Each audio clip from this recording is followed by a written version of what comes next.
E aí, turma?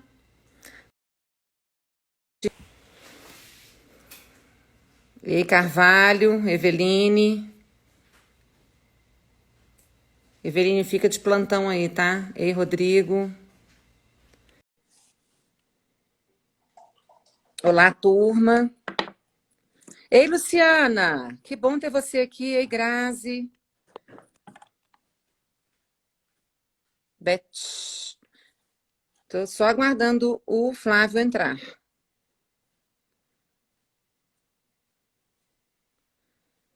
Já aceitei a solicitação dele.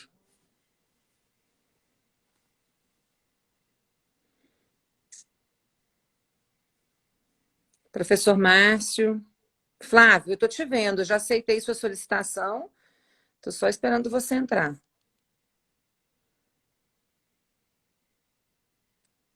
Talvez eu acho que você tenha que sair e entrar de novo, né? As lives estão cada dia mais pesadas.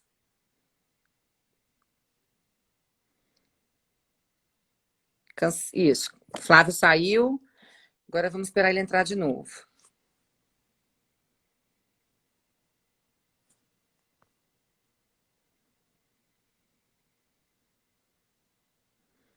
Todo mundo ansioso, né? Hoje a gente vai acompanhar a live, nada menos com esse vinho. Vamos lá, Flávio. Tomara que dê certo agora.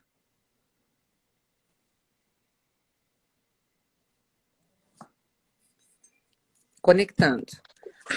Vamos Conseguimos, lá. Flávio? Tudo bom? Tudo bem, e você? Também, tudo ótimo. Como a Conseguimos, câmera. né? Tá me Ei, ouvindo bem? Sandra. Tem um monte de gente. Ei, Gil, querida. Então vamos lá, Flávia. A gente estava super ansioso por essa Ah, live de hoje, porque afinal de contas, a gente vai falar dos vinhos, de um dos vinhos mais famosos do mundo, né? Dos vinhos mais sim. ícones. E ninguém melhor que você, eu falo que você, assim, tem o privilégio de ter contas super especiais da Mistral. E trouxe muita felicidade para a gente durante a live da Riedel. Não deixarei de usar a Riedel aqui de forma alguma. Trouxe a Por Riedel favor. para poder tomar o vinho, que você me convidou para tomar este vinho. E nos contar tudo o que sabe sobre a história dos Brunelos. Tem muita história, né? A gente pode ficar aqui um bom tempo. Mas, enfim, falando Eu dessa vou abrir o família, vinho, tá? Porque eu tô com vamos morrendo lá. de vontade. O meu já está aberto já. Ah, esperto. Então vamos lá. Você está aí com o Bracali, né? 2015. Exato. Infelizmente, Vanessa, não deu para a gente mandar um Brunello Reserva. Queria muito te mandar um Brunello Reserva, né? Tô Mas, tão feliz. mas a O gente conseguiu importante é virar um acompanhar, né? vinho Acompanhar a aqui. live, acompanhar a história, ter um vinho deste produtor que, para mim, é o ícone que existe em termos de produtor. Para mim, não há ninguém maior que ele, pelo menos em termos de reputação, né? A gente tem vinhos muito bons produzidos por vários outros produtores, mas a reputação dele é memorável, né? Sim, os Biondi têm um estilo, uma assinatura, eu diria, nos vinhos que tornam eles únicos, né? Falar de um Brunello, de um Biondi é uma coisa que seria ímpar, assim, seria uma coisa única mesmo pelo estilo da casa, o estilo do Brunello, e é por isso que ele se difere tanto dos outros.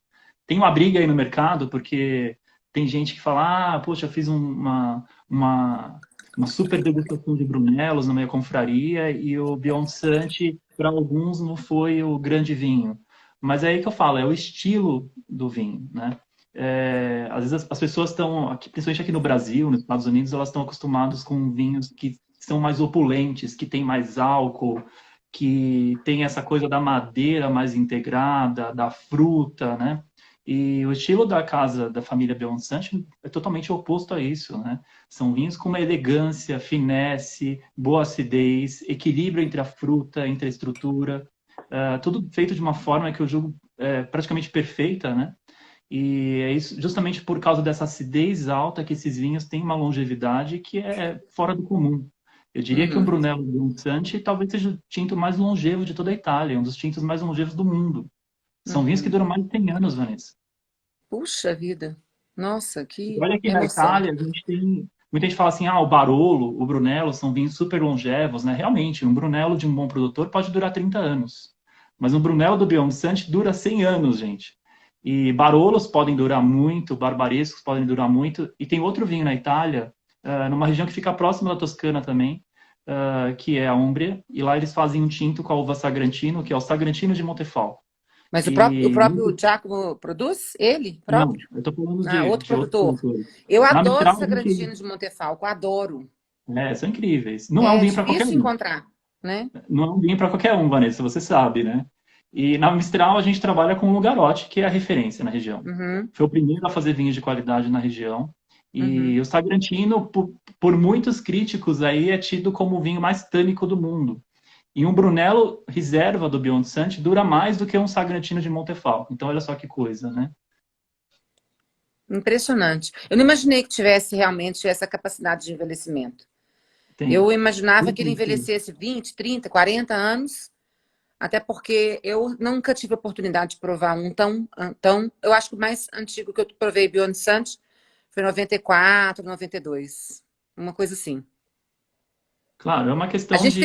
A gente tem uma menina numa confraria nossa que ela tem um, e esse já virou lenda. Porque cada confraria que a gente cria um tema, aí esse vinho vai para a fila. Então, assim, Uhum. vamos ver. Acho que ele é 91, não sei, eu vou confirmar depois com ela. É a Cássia. E ela é a Esse, mestra dos vinhos antigos. essas safras mais antigas, elas ficam melhores depois de 15, 20 anos de garrafa. E o saudoso Franco Bioncante, ele sempre dizia que o ideal para se aproveitar esses vinhos ao máximo era abrir a garrafa, deixar a garrafa aberta, põe um paninho em cima só na proteção onde fica a rolha, a cápsula, né? Só para não Uhum. entrar nenhum bichinho, nada do tipo, e você tomar esse vinho apenas no dia seguinte. A melhor forma de aeração para um vinho desse. Hoje, a gente teve live de Riedel, né? A gente falou muito de decanter também. Hoje a gente tem decanters que conseguem fazer isso de uma forma mais rápida, mas mesmo assim, num decanter, são vinhos que precisam de 4, 6 horas de decanter. E é aí que as pessoas erram, muitas vezes, no serviço de um Beyond Santi. Né? Como é um vinho que tem essa uma abertura, uma longevidade absurda, 100 anos, gente. Você quer abrir um Beyond Santi que você trouxe da Itália de safra 2012 agora, você tem que ter um respeito para esse vinho, né? Lógico, ele vai estar bom, vai dar para abrir ele, mas precisa de uma decantação longa. E muitas vezes em confrarias a gente ouve, eu esperava que ele fosse se abrir mais e tal. E é o que a gente sempre fala, principalmente para as lojas parceiras que vendem, que revendem nossos vinhos, ou até nas lojas da Mistral, todo mundo é instruído a, quando vender uma garrafa de Brunello do Biancante, saber falar para o cliente a forma que se deve se fazer o serviço desse vinho. É um vinho de Uhum. 100 anos de guarda, então o gap dele, você não pode esperar meia hora de decanter como alguns outros Brunellos. São 4 horas de decanter, 6 horas de decanter, 8 horas de decanter, pode ser, né? Ele E aí sim alcançar você um vai nível de conseguir, aeração. exatamente, aí sim você vai conseguir extrair o máximo daquele vinho, toda a complexidade que a gente tem ali naquela garrafa. Uhum. Então, Então, para mim, começar assim, esse papo é muito legal. hoje para você estar numa janela boa de consumo, você estaria bebendo vinhos. Não estou falando dos 100 anos, claro, porque isso aí eu acho que Uhum. é pouca gente que vai ter no mundo um acervo com vinhos de 100 anos. Mas qual seria uma janela interessante que você tenha de garrafas para já consumir, para perceber o que o vinho tem a oferecer? Legal você perguntar isso, falando de Beyoncé, né, no caso, né? Claro. Falando de Beyoncé, eu diria que depois da década de 2010 aí, os vinhos tiveram uma transformação nesse ponto. Eles continuam tendo uma longevidade muito grande, são vinhos super longevos, que aguentam ainda, nos casos dos reservas, 100 anos, se você quiser guardar, mas eles estão sendo feitos agora de uma forma que você consegue apreciar eles também com menos tempo. Então, eu diria hoje, o ideal, assim, para começar, seria um 2012 mesmo, com 8 anos. Ah, tá. Então E já a dá. gente tem na Mistral, safras 2012, a gente tem 2008 também, Uhum. mas eu diria aí a partir de 8 anos. Tá E se bem. fazer uma decantação ou uma aeração na própria garrafa, como eu falei para vocês, né, que é o ideal, aí de um bom tempo. Aí você consegue extrair o melhor do vinho. Mas safras mais antigas, por exemplo, essas safras da década de 1990, 1970, 50, aí são vinhos que que, lógico, nessa época eles precisavam de mais decantação, mais tempo de Pois é, aeração. parte dessa confraria está assistindo a live, eu estou vendo aí o Luiz, acho que a Márcia também entrou. Então, aqui, ó, aquele compromisso que a gente tem de beber o Beyond Sante da Cássia, nós vamos ter que ser amigos por alguns anos mais, porque tá novo. É 90, Eu lembro 90 e pouco. quando, eu lembro quando eu trabalhei em restaurante, em serviço, né? A gente servia o Beyond Sante e a gente servia o Brunello. E uma certa vez eu pedi para o proprietário, ele não gostou muito da ideia na época, mas eu coloquei que era um vinho exclusivo para uma. Por exemplo, vários restaurantes têm pratos que você tem que encomendar com um dia de antecedência ou uma semana de antecedência. Você tem que fazer reservas e fala, a gente só faz esse prato perante reserva. E eu coloquei isso em relação ao vinho, que eu só vendia aquele vinho perante reserva, porque Que eu tinha que máximo. fazer um serviço de decantação, aeração ideal para aquele vinho.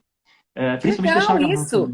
em Nossa, safras mas mais fica a antigas, deixar a garrafa dica. em pé. Acho que fica a dica, Flávio, porque Sim, eu assisti ontem uma live do Diego Arrebola com o professor Arthur aí da BS, né? Falando sobre muitas questões em relação ao serviço do vinho. E isso é um tema que eles nem tocaram, nem passaram, né, por esse assunto. Mas eu acho que é interessante isso, você fazer é, aceitar a reserva de vinho para fazer o perfeito serviço dele, que ele sim, merece, né? Eu acho que tem muita gente matando garrafa de vinho por falta do vinho ter preparo mesmo, né? exatamente. Exatamente. E é o que Legal. a gente vê muito no mercado com os Brunelos, é justamente isso, assim. E, gente, você faz um serviço correto para um vinho desse, vai ter na sua mão um dos grandes vinhos do mundo, com certeza. Com toda certeza absoluta, assim. Bom, Vanessa, vamos falar de história, né, para a gente começar, Sim, né? e depois aí você me fala dos vinhos que ele tem, as linhas que ele tem, porque a gente falou do Beyond Sante, mas nós não falamos quantos vinhos ele tem com essa etiqueta e outras linhas que ele tem. E aí também vamos falar de duas vinícolas, podemos chamar assim, não é Sim, isso? duas Tá. vinícolas. Então pode Bom, contar. Bionicante, né? O nome vem de uma família, na verdade, uma junção de duas famílias, a família Biondi e a família Santi. E tudo começa, a gente está falando aí do final de 1700, século XVIII, né? Tudo começa com a família Santi. Tudo começa com um cara chamado Giorgio Santi. Giorgio Santi não chegou a fazer vinho, mas ele foi, assim, o mentor da pessoa que iniciou a história do Brunello de Montalcino. Giorgio Santi, se tiver algum químico aí acompanhando a gente, vai saber quem é. É um dos maiores químicos da história da Itália. Ele tinha formação, ele era naturalista por formação, ele tinha uma formação em torno da agricultura, né, de agronomia, e também depois virou químico. Ele era tão reconhecido na Itália naquela época, Vanessa, que ele foi chamado para passar um tempo trabalhando com uma outra pessoa chamada Lavoisier, pai da química Nossa, moderna. Lavoisier é Ele famoso. ficou, sim, super, né? Pai da química moderna, né? Uhum. E ele foi um dos braços direitos de Lavoisier durante vários anos, inclusive com várias publicações juntas e tudo mais. Depois de um tempo trabalhando com Lavoisier, nessa parte da química, ele é convidado para voltar para a Itália e ele assume o posto como diretor da Universidade de Pisa, que é a principal universidade falando de Itália, né? E nessa época, a irmã dele tinha casado com outro rapaz, e Petrolina Canali, né? Tinha casado com outro rapaz, e do casamento deles, eles tiveram um filho, e esse filho estava na época da adolescência. E eles queriam, era uma família já, a família Canali era uma família que tinha muito recurso, assim, tinha muito dinheiro já para a época, né? A família Santi também. E justamente nessa época eles decidem mandar o filho deles para morar com o tio, com o Clemente, com o Giorgio Santi. Por quê? Porque eles queriam que o filho estudasse numa escola conceituada, tivesse um aprendizado, enfim, seguisse um pouco os passos do tio. E ele vai morar com o tio e começa a estudar junto com o tio, seguindo os passos do tio na parte de naturalista, na parte de química, e também na parte, depois, ele foi estudar um pouco dessa parte de agronomia também. E o que acontece? A Petrolina Canali, ela tinha diversas propriedades, e uma das propriedades que a família tinha era a Tenuta Grippo, que fica em Montalcino. Hum. Nessa época não existia nenhuma vinícola em Montalcino. Mas as famílias produziam uvas, faziam vinhos com aquelas uvas, mas não era uma coisa conhecida e nem respeitada. Já existia Chianti, já existia Montepulciano, já existia várias outras regiões que eram conceituadas na Toscana, né? A gente está falando de uma região que está um pouco mais parte centro aí, um pouco mais continental da Toscana, mas uma região que tem várias colinas, uma região alta para a Toscana. A gente está falando aqui de uma região que pode chegar a ter mais de 700 metros. Então isso a gente já começa a ver Uma um caminho diferença. ideal aí para se plantar uvas. E o solo da região, argilo-calcário. Depois acho que a gente vai falar um pouquinho mais sobre esse tipo de solo, mas só para vocês entenderem um pouco, né? Bom, ele segue o caminho do tio, do Giorgio Santi, o Clemente Santi, e depois começa, que ele estudou todas essas facetas aí, tudo que ele podia, ele começa a se interessar mais pela parte de botânica. Ele já tinha uma baita formação em química e agora estava se destinando à parte de botânica. Ele foi muito conhecido, o Clemente Santi, na época, por ser um grande farmacêutico, inclusive, né? Mas ele se especializou muito nessa área. Bom, como ele não tinha muito tempo, ele estudava muito, ele estava atrás de vários projetos e também depois de um tempo ele foi chamado para ser o reitor da Universidade de Pisa, então ele não tinha muito tempo para fazer as coisas. E calhava, bem que na época de férias dele, que calhava num período de mais ou menos muito próximo ali da época de vendimia. Então, sempre que ele entrava de férias, ele queria ir para a casa da família, de campo da família, que ficava justamente em Montaltino, na Tenuta Greco. E ele via aquela coisa das vinhas, que como eles tinham muito dinheiro, eles tinham funcionários que cuidavam das vinhas, que tratavam tudo aquilo, enfim, né? E aí começa a história do Clemente com o vinhedo, né? Depois de alguns anos sendo reitor da Universidade de Pisa, cansado daquela loucura, né? Imagina ser reitor da principal universidade da Itália, ele decide tirar um período sabático e então ficar em casa. E ele fica na Tenuta Greco. Ele começa Você a tem acompanhar o noção da dia a dia altura do da clube. idade dele? Aí a gente está falando em meados aí de 1800. A gente estava falando aí mais ou menos de 1830, 1840, tá? Uhum. E aí, justamente por estar parado ali sem fazer nada, ele começa a se interessar como botânico e como químico, né? Olha que coisa importante a gente falar, né? O estudo da botânica é o quê? O estudo das plantas. A videira é uma planta. E o estudo da química? Tudo que... Depois que se faz a colheita da uva, Vanessa, depois que você prensa a uva, tudo que acontece com o vinho é o processo químico. E olha que coisa interessante. Nessa época, todos os produtores de vinhos eram pessoas do campo. Eram pessoas muito simples que não tinham muita instrução. Então não se sabia muito por que aquilo dava certo. Lógico, eu estou generalizando, tirando o alto clero da igreja aí, talvez, né, que conhecia um pouco, que tinha um pouco de acesso, mas no geral, falando de Itália, ninguém sabia nada, né? E aí entra um cara que domina química e botânica para começar a fazer um vinho. Que ia sair dali? Algo muito bom, com certeza, né? Enfim, ele começa a dar pitaco na produção de uvas e começa, então, a participar do dia a dia da produção de vinhos. Bom, o que acontece? Ele começa a olhar os vinhedos da família, da Tenuta Greco, e a principal uva da região, na época, eram as uvas brancas, principalmente a Moscatel, que na região ela tinha, inclusive tem um vinho que tem muita história para a família, que é o Moscatello de Montaltino. No passado, antes do Brunello, o vinho mais famoso da região era o Moscatello de Montaltino, que era um vinho de sobremesa, produzido com a uva Moscatel. Super envelhecido, envelhecia em botes, envelhecia em barricas para depois sair para o mercado, né? E nessa Bom, altura, ele tinha essa doçura também, esse vinho, porque por ter um processo natural e não tinha controle de temperatura, se interrompia a fermentação, provavelmente. sim, sozinha, E aí a uva sozinha. ótima para fazer isso, para sobrar doçura, era moscatel. Exatamente. As próprias leveduras, né, eram leveduras indígenas. Então, a levedura indígena não tem tanto potencial de fermentação quanto as leveduras que se usa hoje de laboratório, por exemplo, né? Então, a Uhum. fermentação é interrompida de forma muito mais fácil, até pela temperatura também, que você citou. Ó, Bom, Flávio, eu tô com as duas taças aqui testando, tá? Tô eu, testando eu esse também aí. estou com as duas aqui. Qual você gostou mais? A gente E tem duas taças da no Riedel, né, gente? nariz, eu preferi essa taça, porque ela me deu um pouco mais de Uhum. terroso. E essa me deu um pouco mais de fruta. A experiência em nariz foi essa. Na boca eu não provei isso daqui, não percebi ainda. Mas essa daqui me deu saúde. Essa aqui me deu um pouco mais de nariz terroso, que muito me agrada, porque eu acho que traz uma elegância extra para o vinho. Porque em boca a gente sente muito fruta, e essa taça me trouxe uma coisa de terra molhada, de chuva, sabe? De uma coisa de mais natureza. E esse aqui mais a fruta. Não sei se é essa que deveria acontecer. O vinho italiano, assim, principalmente Toscana falando, né? Qual que é o principal traço do vinho italiano da Toscana? Acidez. Acidez. Acidez é a maior qualidade de um vinho da Toscana. E a ainda taça que vai ainda bem que eu respondi a trazer questão de acidez, prova sem tomar bomba. sim. A taça que acho que traz a acidez assim mais refrescante pra gente, mais equilibrada com a fruta, eu diria que é a de Syrah.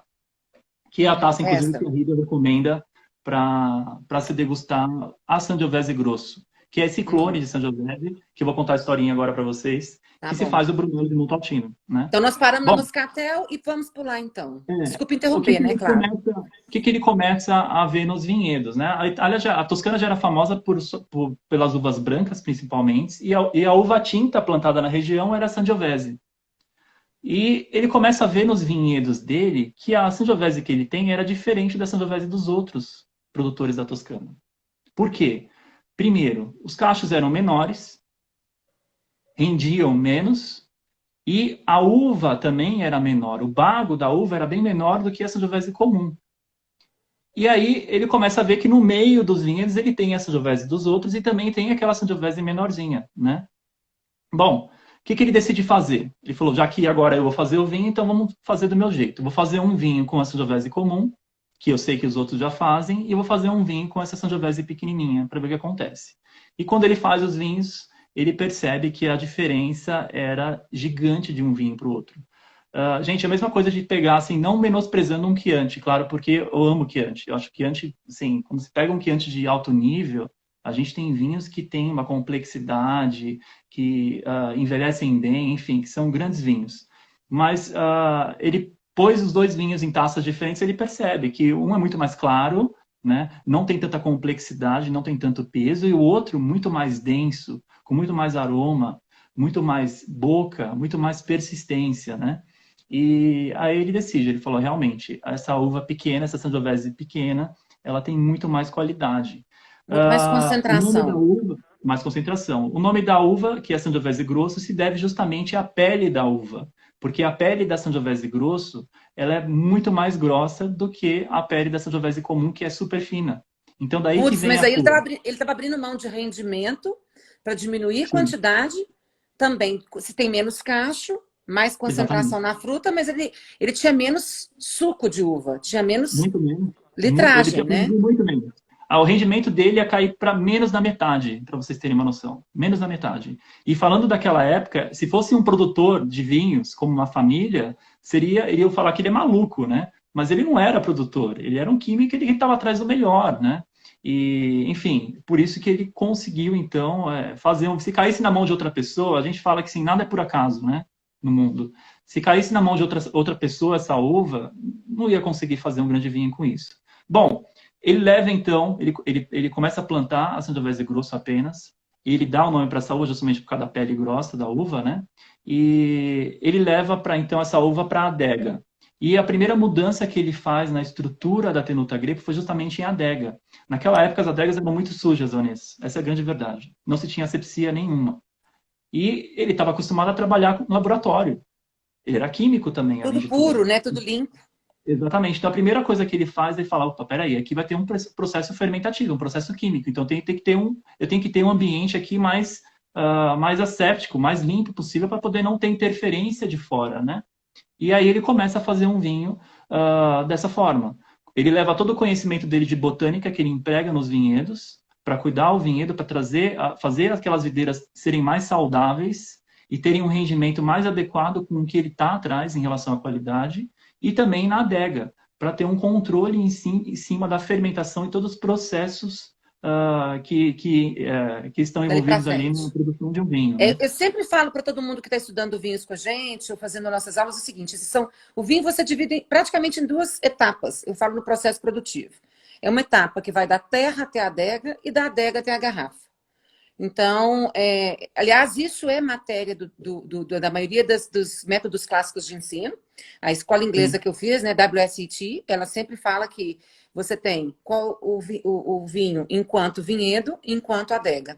Então, assim, é Sim. bom entender essa separação, porque você pode ter uma belíssima fruta, se você não tem uma boa adega, você não faz um bom trabalho. Você pode ter uma Exatamente. ótima adega, se você não tiver uma boa fruta, você não faz um bom trabalho. Então, o ideal é Exatamente. que você tenha as duas coisas muito boas, né? E esse cara, naquela época, que ninguém sabia nada, basicamente, ele consegue juntar tudo, né? Tudo isso que a gente precisa para se fazer um grande vinho. Então, essa é a fórmula, essa foi a fórmula, né? Bom, legal a gente falar que nessa época não existia nenhuma vinícola em Montaltino. A Beyoncé foi a primeira vinícola. A vinícola deles foi o primeiro produtor da região, né? E aonde começa a fama deles, né? Começa já com o Clemente Santi, já com suas primeiras safras aí, porque ele foi melhorando o vinho, passando os anos, ele foi melhorando cada vez mais os vinhos, ele começou a pegar gosto por aquilo, ficou apaixonado pelo que ele fazia, né? E naquela época não se chamava Brunello ainda, o vinho. O Brunello foi um nome dado depois, aí pelo sucessor dele, que foi o neto dele, mas naquela época se acredita que ele chamava o vinho de Vino di Scelto, que é o vinho secreto. Olha, No rosto de Skelto, que é o vinho secreto. E, enfim, ele também fazia o vinho branco da região, que era o Moscatello de Montaltino, né? E ele foi reconhecido por esse vinho branco. O primeiro prêmio internacional que um vinho italiano ganhou, nessa época aí, no século XIX, né? Foi um vinho produzido pelo Clemente Santi, que foi o Moscatello de Montaltino. Naquela época, o grande concurso de vinhos no mundo acontecia uma vez por ano, na Exposição de Paris, e nunca na história daquele concurso um vinho que não fosse francês, né, de Bordeaux, da Borgonha, enfim, havia tinha ganhado medalha ganhado. de ouro alguma tinham várias classificações do torneio, né? Vinho de sobremesa, vinho branco, vinho tinto e também o melhor vinho do ano, né?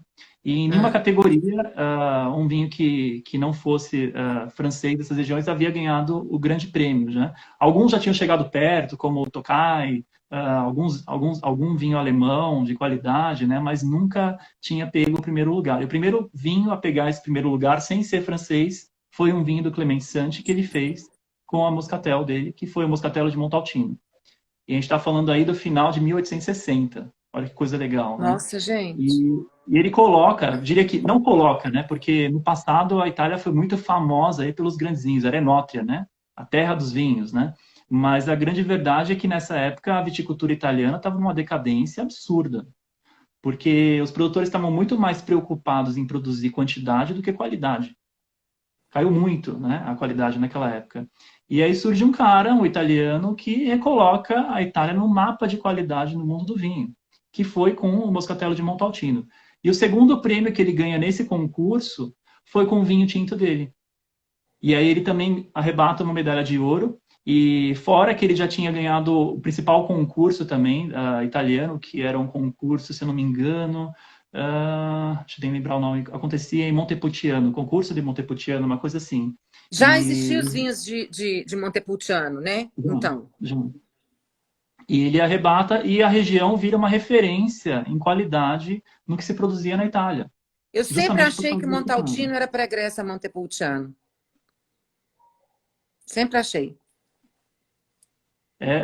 A Montepulciano, a base é a Sangiovese, né? Diria que na denominação eles pedem acho que 80% de base Sangiovese, mas não é a Sangiovese grosso, é a Sangiovese comum, né? Que a gente está acostumado, não é o clone de Sangiovese grosso.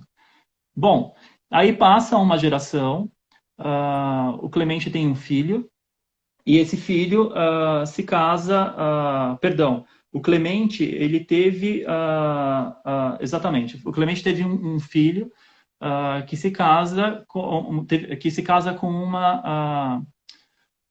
Estou me confundindo, desculpa, Vanessa. O Clemente teve uma filha e essa filha se casa com um cara chamado Jacopo Biondi. Pronto, acertei agora. Agora eu o nome, Fechou. inclusive, do Agora Jacopo Biondi. esse nome já É. conheço.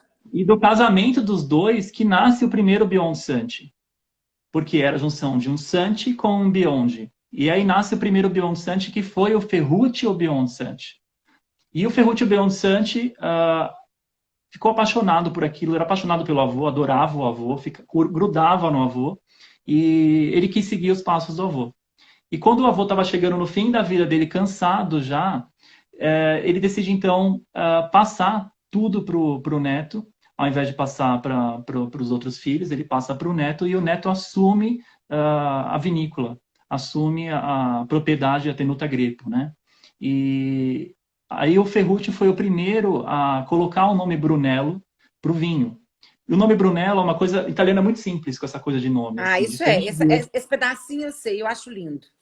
eles são muito simples com essa coisa, é tudo muito pronto, assim, tá ali, né? Brunello vem de Bruno, que é marrom.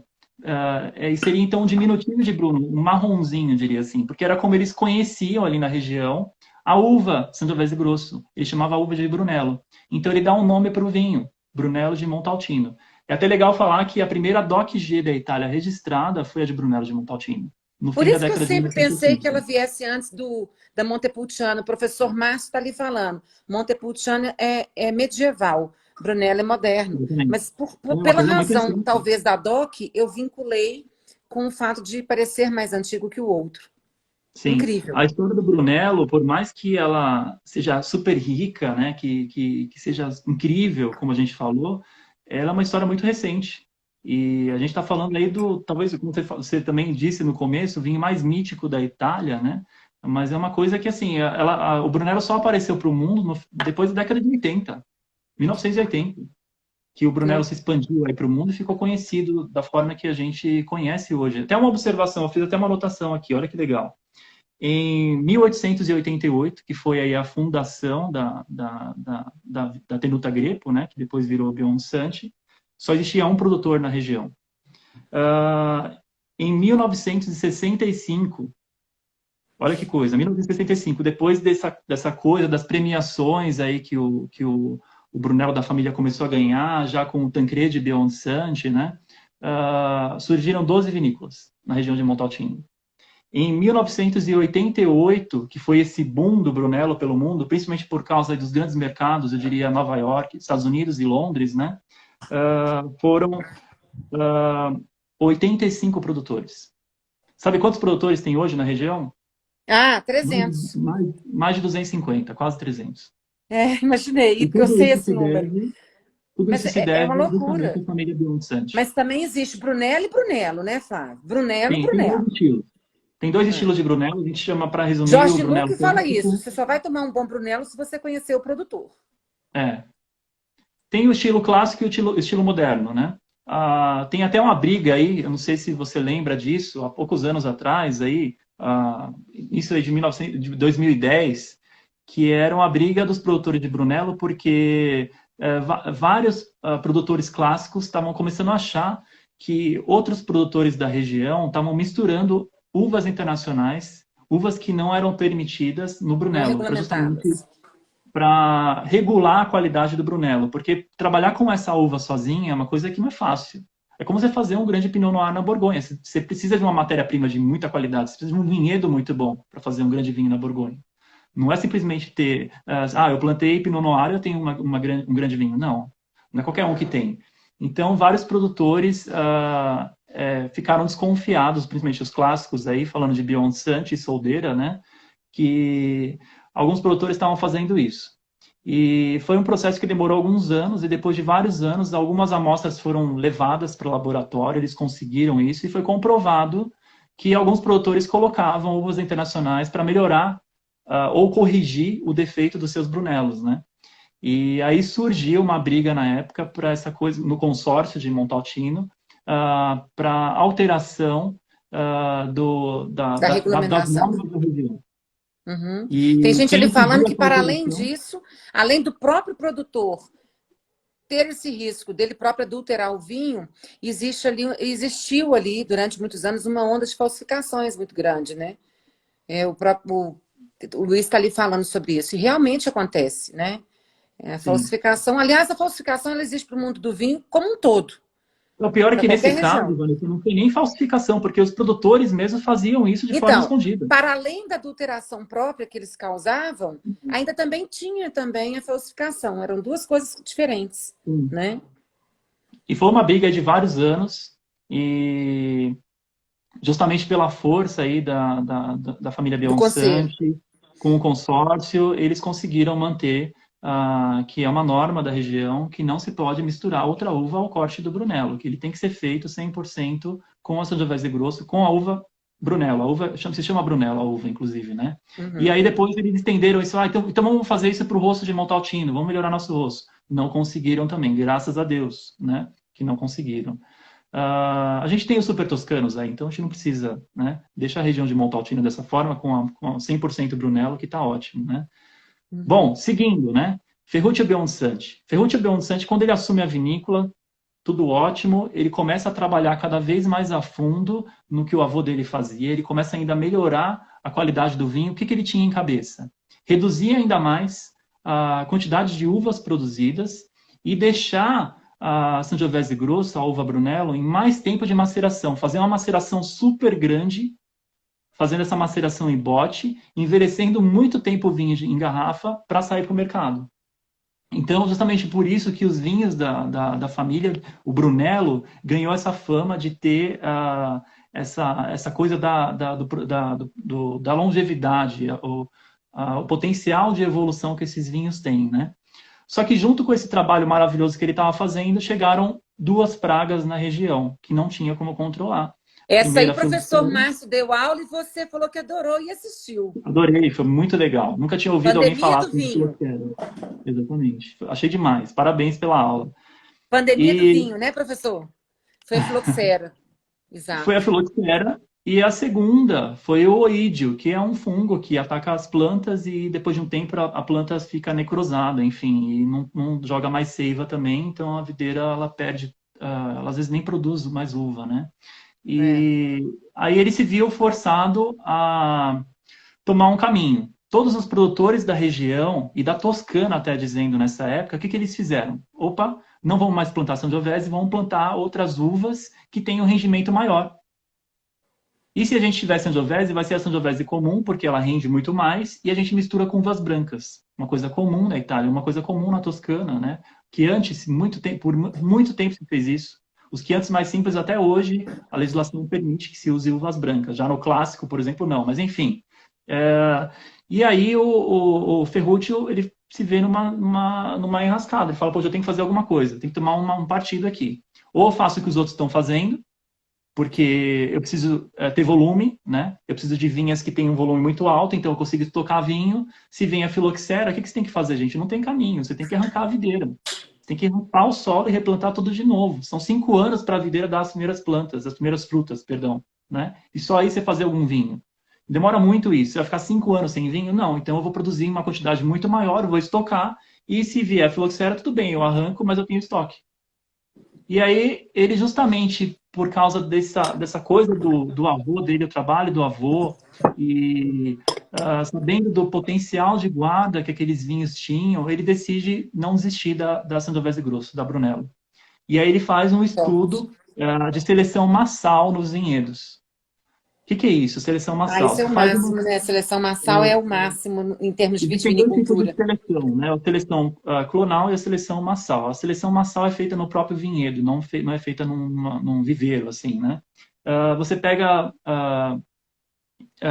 várias O videiras que você sarmento tem da de planta, né? Sangiovese, exatamente, no seu vinhedo, e você sabe que ali no meio você tem Sangiovese, mas algumas videiras são diferentes das outras. É como uma mãe que tem vários filhos. Os filhos têm traços da mãe, mas eles não são iguais, né? Então ele faz ali uma seleção massal para ver qual que eram as plantas que tinham resistido melhor ao oídio e também no segundo plano a filoxera. Lógico que não tinha muito o que fazer com a filoxera, porque a filoxera meio que devastou tudo naquela época, né? Mas ele conseguiu selecionar algumas videiras que eram mais resistentes, principalmente ao oídio. E aí ele replanta essas videiras. E ele, inclusive, foi o primeiro, anos depois, quando se chega a uma conclusão que fazer enxertia era o caminho certo, ele foi o primeiro na região a fazer enxertia, o primeiro na Toscana a fazer enxertia. E aí ele replanta aquela seleção massal que ele tinha feito de uma forma mais abrangente com Em enxertia de Porto-Cheio. videira americana. Uhum. Exatamente. E aí, enfim, aí ele continua a produção de Brunelos da família, né? E aí, enfim, o Brunello começa a ganhar mais relevância, principalmente na Itália, Na Itália já era visto como um dos grandes vinhos italianos, ao lado do Barolo, do Barbaresco, né? E veio a próxima geração. A próxima geração do Ferrucci foi a do Tancredi Beonsante. E o Tancredi, eu diria que, junto com o filho dele, que foi o Franco, foram as duas pessoas mais, diria que seguiram à risca todo o cuidado, todo o processo de fazer vinho, a tradição Beonsante de ser e de se fazer um vinho. Só para vocês terem uma noção, gente, a família Beonsante, eles fazem os vinhos basicamente da mesma forma que o Clemente Santi fazia há 2 séculos atrás. Só para vocês terem uma ideia de como o Clemente Santi estava à frente do tempo dele em relação Na à verdade, ele fez viticultura. certo desde sempre, não precisou Sim, modificar. Porque, na verdade, ele fez exatamente. certo, da maneira certa desde sempre. Ele já tinha reduzido rendimento, ele já tinha melhorado, selecionado uma Sangiovese da outra. Isso no vinhedo. Quando ele leva para a adega, ele leva para uma adega asséptica, então ele já fez tudo que todo mundo está fazendo só agora. Uhum, exatamente. E, enfim, eles fazem basicamente da mesma forma. Praticamente nada mudou, Vanessa, nada mudou, tá? É legal a gente falar assim, o Biontante não tem um selo orgânico biodinâmico, mas eles têm uma agricultura que eles julgam natural, porque não se tem basicamente interferência nenhuma nos vinhedos e na parte de produção também, na parte de adega nos vinhos. Os vinhedos são tratados sem pesticidas, sem nada químico, nada de origem química, né? E o vinho é vinificado, ele é fermentado com levedura indígena, para justamente trazer essa tipicidade do terroir. Não sei se vocês já ouviram falar sobre isso, mas, enfim, para se trazer o máximo de expressão do terroir, não basta se trabalhar o vinhedo com cuidado, né? Você tem que usar a levedura indígena, você tem que usar a levedura que está presente ali no seu vinhedo. E o que eles têm feito hoje, de uma forma mais recente, ter separado os vinhedos por alguns plots, que eles chamam, né? Inclusive, a pessoa que está fazendo isso para eles agora é um craque nisso, em terroir. Diria que é o maior craque no mundo disso, é um chileno chamado Pedro Parra. Pedro Parra, esse cara é o cara mais Esse especialista que cara é existe o em Parra, seleção de terroir. exatamente. E Impressionante, né? ele tem feito um estudo, uma divisão de De micro plots. terroir dentro da Tenuta Greco para definir as variedades que eles têm ali. A gente tem vinhedos que chegam a ter quase 100 anos, videiras que chegam a ter quase 100 anos, né? E é ali que ele decide o que vai para o Reserva, o que vai para o Brunello Annata, né? E também o que vai para o Rosso de Montalcino. Resumindo, gente, assim, os vinhedos mais jovens, as uvas vão para o Rosso, né? Vinhedos de 5 a 10 anos, as uvas vão para o Rosso. De 10 a 25 anos, as uvas vão para o Brunello. E acima de 25 anos, as uvas vão para o Reserva, né? Uhum. E eu não sei se E alguém aí a gente está perguntou, falando né? só dos Brunelos, né? A gente ainda vai chegar na Brunello, parte de Marema, vamos lá. que é, A gente está que é, falando só onde, de é o vinho que eu Montalcino. estou bebendo, Sim, a gente está ele, bebendo um vinho de Marema, que é que é produzido outra pelo... parte e outra outras parte. regras, É né? produzido pelo Jacopo Bionsanti, que é aí o sucessor do Franco Bionsanti. A gente estava falando do Tancredi e também do Franco, que foram as pessoas mais tradicionais, né? O Franco fez um vinho junto com seu pai, o Tancredi, que foi o Reserva da safra de 1955. E esse vinho ficou no hall aí ele ficou no top 12 de vinhos do século passado pela Wine Spectator. A Wine Spectator fez uma lista dos melhores vinhos, dos 100 melhores vinhos do século passado, e o Brunello Reserva, da safra de 1955, do Beyond Santi, ficou em 12º lugar. E é Eu não legal aguento falar ficar que foi... calada, Flávio. O Carvalho, toda hora, ele está tecendo um super elogio a você. Que aula. Que Ele e bom. várias outras pessoas, tá? Eu não estou querendo te interromper, porque eu acho que essa Imagina. aula é imperdível. Qualquer minuto que a gente te interromper, a gente perde. E assim, todo mundo está muito encantado, tem muitas perguntas, mas eu acho que a gente pode pedir para que vocês façam essas perguntas para a gente em box. Eu vou passar para o Flávio, ele vai responder, eu tenho certeza que o prazer do Flávio... O Flávio está para o mundo do vinho, assim como o professor Márcio. A gente pode até instituir com o Flávio aí, uma vez por mês, pelo menos, para ele dar uma aula de história dos vinhos que ele representa, porque o professor Márcio, é claro, está uma tradição, mas o Flávio também gosta dessa parte da poesia, da história, da cultura Sim. do vinho. E aí, vamos combinar isso então, tá, gente? Tá todo mundo ali soltando 1000 comentários, eu não consigo nem transferi todos para você, Flávio. Mas o que está mais puxando seu saco ali é o Carvalho. O Carvalho é parceiro sempre, né? Bom, gente, É. para quem não mostrei ainda, né? Mas esse aqui é o grande vinho, né? Você Esse é o está tomando Brunello. esse vinho, Flávio? Você falou que Não, sua tô garrafa tomando já igual estava você aberta. hoje.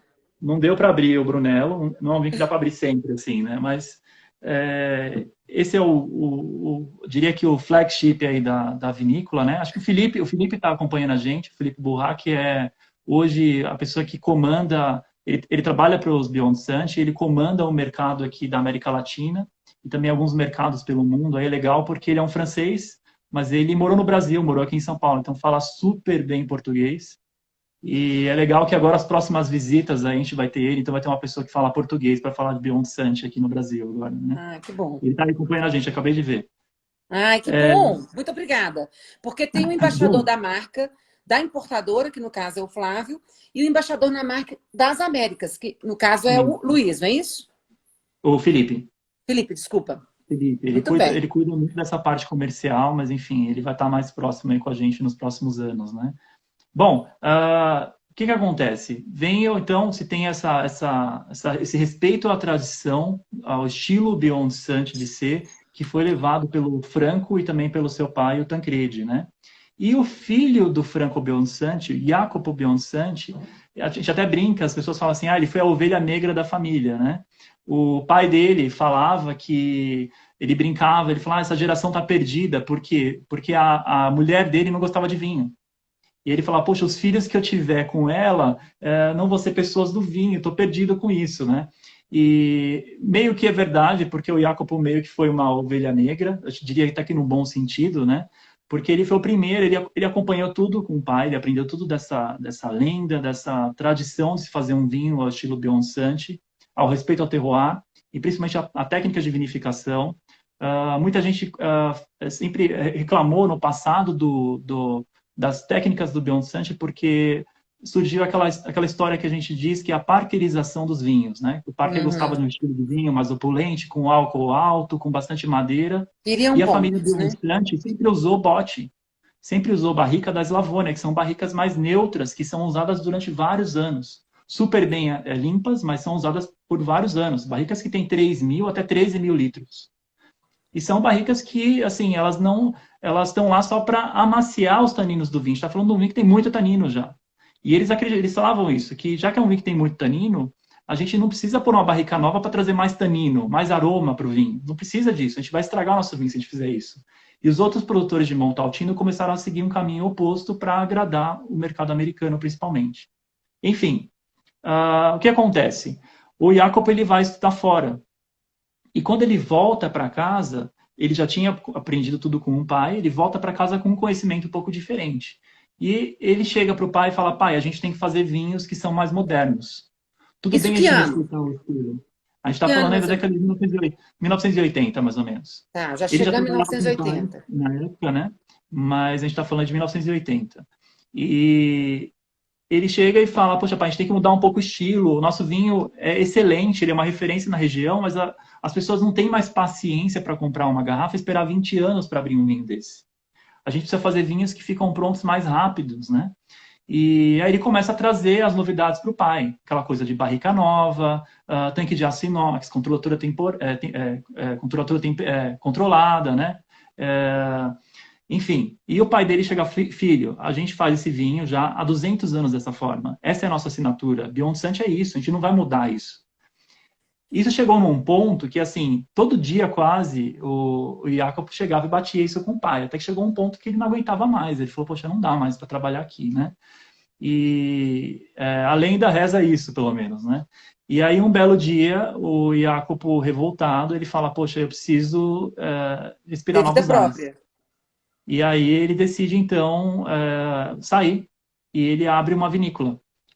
Ele começa a buscar na Toscana inteira e depois na Itália. Ele faz uma busca, ele contrata uma equipe muito grande de especialistas de terroir, de climas, enfim, de vários caminhos diferentes. Depois de alguns anos, ele acha um terroir perfeito, um micro-terroir perfeito para ele levar a uva da família, que é a BBS 11. Aí agora eu quero falar da BBS 11 para vocês, que é um grande segredo da família Beyond Santi, né?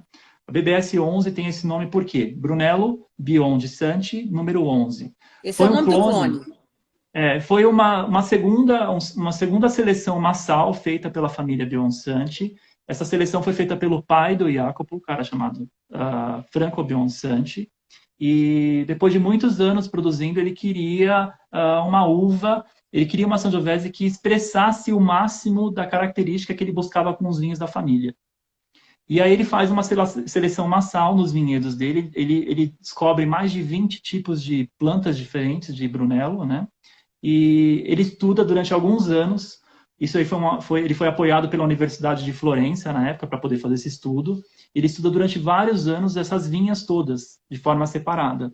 E aí ele chega à conclusão, junto com os pesquisadores, que o melhor clone dos vinhedos dele, para Sangiovese Grosso, para a uva Brunello, era o clone número 11. E aí então ele replanta todos os vinhedos com o clone número 11. Ele dá o nome então de BBS 11 para esse clone da família. É legal até falar que é uma coisa que a gente não sabia aqui no Brasil, a gente ficou sabendo recentemente, que depois disso, até com o pai dele, até com o Franco também, com o Tancredi, com o Franco, eles tiveram um projeto de ensinar produtores da região e até como cuidar Doar clones. O professor Márcio está falando que ele doou clones. Pessoal, vocês estão rindo de mim que eu estou sem óculos, mas eu estou vendo tudo, tá? É porque a luz é realmente forte, meu olho já é pequeno. Vocês não fiquem me tirando, não. Deco, você só entra nas minhas lives para fazer bullying. O Deco, Flávio, só podia ser ele. Fazendo bullying com a gente. E aí ele eu sei que ele pegou esse clone e doou. É verdade? Sim. Ele doou para alguns produtores da região e ensinou, principalmente, eu diria, ensinar os produtores da região a como fazer o Brunello da forma certa. E até legal de ver, foram eles também que colocaram as normas em cima da DOC-G de Brunello. Eles criaram um consórcio e eles colocaram a norma do Brunello. O Brunello tem que envelhecer, tem que ser feito com a Sangiovese Grosso, ele tem que ser envelhecido 5 anos, ele só pode sair no 1º de janeiro depois de 5 anos, ele tem que passar 2 anos no mínimo em barricas, ele tem que passar pelo menos aí 4, 5 meses em garrafa, lógico que isso fica muito mais depois, mas foram eles que fizeram essas normas todas, norma em relação até à densidade dos vinhedos, a rendimento dos vinhedos, né? A gente falando também, é muito legal falar isso, porque se delimita muito a questão de qualidade, a produção desses vinhos, né? A DOC-G se pede aí, acho que 8 mil quilos de uva por hectare. O Bionsanti trabalha com algo em torno de... Já é baixo, né? É bem baixo, mas o Bionsanti trabalha em torno aí com 4 mil, 3 mil quilos de uva por hectare. É bem baixo também, bem mais baixo do que a denominação pede. Aí, enfim, BBS 11, né? E aí ele faz esse estudo, descobrem a BBS 11, porque era a uva que mais trazia, eu diria, essa assinatura Bionsanti para os vinhos. Assinatura de finesse, belíssima acidez. Gente, a acidez é essencial para o vinho, principalmente vinhos longevos. É a forma que a gente entende quando o vinho está vivo ou ele está morto. Se ele tem acidez, ele está vivo. Ele pode não ter mais aroma primário, aroma secundário, só tem aroma terciário, mas se ele tem acidez ainda, ele está vivo. Então, é essencial para qualquer vinho de qualidade, vinho que você pensa em comprar para se guardar em adega, ele ter boa acidez. E essa acidez nunca pode ser acima da elegância, muito acima da fruta, tem que ser sempre ter um balanço aí perfeito entre a estrutura, o peso do vinho, a acidez e a fruta. E a BBS 11 foi a uva que mais se mostrou de forma ideal para se atingir isso. Além de que era uma videira que as raízes iam até mais fundo do que as outras videiras também. Então se conseguia extrair até mais nutrientes, trazia mais mineralidade para os vinhos. 3 minutinhos, viu, Flávio? Vamos lá. 3 minutos? Nossa, é só. E da última vez a gente abriu e reabriu a live, mas fica partido, porque depois quando a gente sobe para o YouTube fica partido e tem uma quebra assim de assistência, sabe? Eu queria que você conseguisse me falar nesse momento, onde o filho cria a sua própria história e aonde chega nesse vinho que a gente está bebendo aqui hoje. Depois de anos de estudo, ele acha um lugar que fica a 100 quilômetros, nem precisou ir para tanto longe, né? Chamado Scansano. Scansano se faz um vinho que é o Morellino de Scansano. Esse aqui é o único... É só gente cansada, que descansando. Esse é o Morellino de Scansano. E assim, falando em questão de denominação, não é uma grandíssima denominação de vinhos, mas essa região é conhecida como Maremma.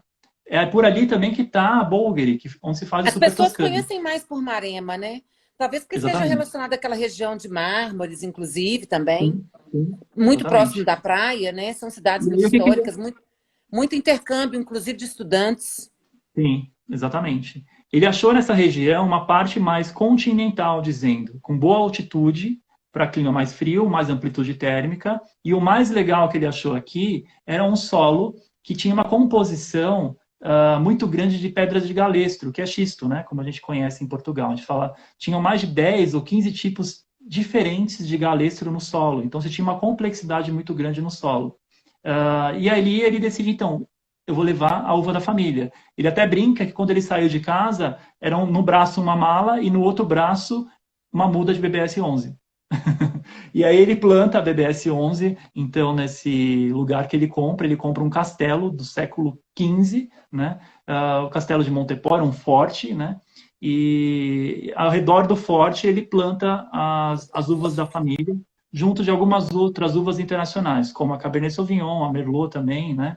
E o Bracali, que você está aí na mão, ele é um corte de 80% BBS 11 e 20% Merlot. É legal falar desse vinho, Vanessa, porque eu acho que hoje no Brasil é um dos vinhos italianos mais vendidos. Esse Não, vinho e é um é o vinho com a sucesso. melhor relação custo-benefício, que representa um grande produtor por Sim. R$ 200. Ele leva a assinatura do Jacopo e usa a uva da família, claro, não tem uma densidade, um potencial de guarda, né? A complexidade que um Brunello tem, mas é uma ótima introdução para esse mundo, para se entender o que, que é essa uva, o que, que é esse estilo da família Bionsanti, né? Não, e para quem quer aprender, não adianta comprar um vinho para guardar. Para quem quer aprender, tem que comprar um vinho que esteja mais acessível, mais pronto, experimentar, ter uma noção do que se trata, para aí sim fazer novos investimentos, né? Exatamente. Bom, a vinícola ele começou em 91, foi a primeira safra que ele fez, e o primeiro vinho que ele fez foi esse aqui, Sassuolo. Sassuolo. Um Ai, clássico. sensacional. Esse é um É. clássico, né? Um Esse é um verdadeiro clássico. clássico. Essa daqui, o Sassuolo, eu diria que é a ideia do Brunello moderno, do Jacopo Buonsanti. Claro que não se chega aos pés de um Brunello, até pela questão de preço também, mas é uma ótima opção para quem busca, quem está buscando no mercado Brunello de entrada. Porque se você passa Brunelos aí Gente, no mercado de R$ 400, R$ 500, que às vezes não são o tão bons. Sassuolo, você tem a média de preço dele? Ele vai sair nessa faixa aí de R$ 400, mais ou menos. Gente, 1 minuto e 20. Nós não podemos deixar de agradecer a Mistral por ter cedido esse profissional. Obrigada, Carvalho. Obrigada pelo vinho de presente que você me deu, viu, Flávio? Amei. Imagina. É um dos vinhos que eu realmente mais representa a Toscana para mim. Nós não podemos continuar a live porque o tempo se esgota. E aí a gente pode repetir outras vezes com você. Suas lives são sempre Fique à vontade. sucesso, são as maiores audiências. Já hoje foi a maior audiência de todas as outras lives que a gente fez. Você só concorre com o professor Márcio. Mas nós vamos repetir mais vezes, tá bom? Vamos nessa. Até porque a primeira live que você fez nessa crise toda foi com a gente. Então, vamos continuar Verdade, fazendo. verdade. Você que Amanhã, me gente, inspirou olha, algumas quem vezes. quer ter a experiência de provar o vinho, o vinho tá R$ 200 da Mistral e 38 centavos, eu acho. Não deixem de telefonar para lá, eles estão fazendo entrega e a loja também tem atendido por outros meios, né? Assim, cada um tem seu vendedor. E aí, Flávio, pode dar tchau. Gente, saúde, né? Obrigado. A gente, infelizmente, nas lives tem pouco tempo, mas espero que você tenha pelo menos entendido a história do Brunello. Se tiverem alguma dúvida, podem mandar um direct aí para mim ou para a Vanessa, a gente responde vocês, tá bom? E saúde, a gente acompanha aí, inclusive até se tiver mais 30 segundinhos aí, a gente vai ter uma surpresa, Vanessa, porque acho que na semana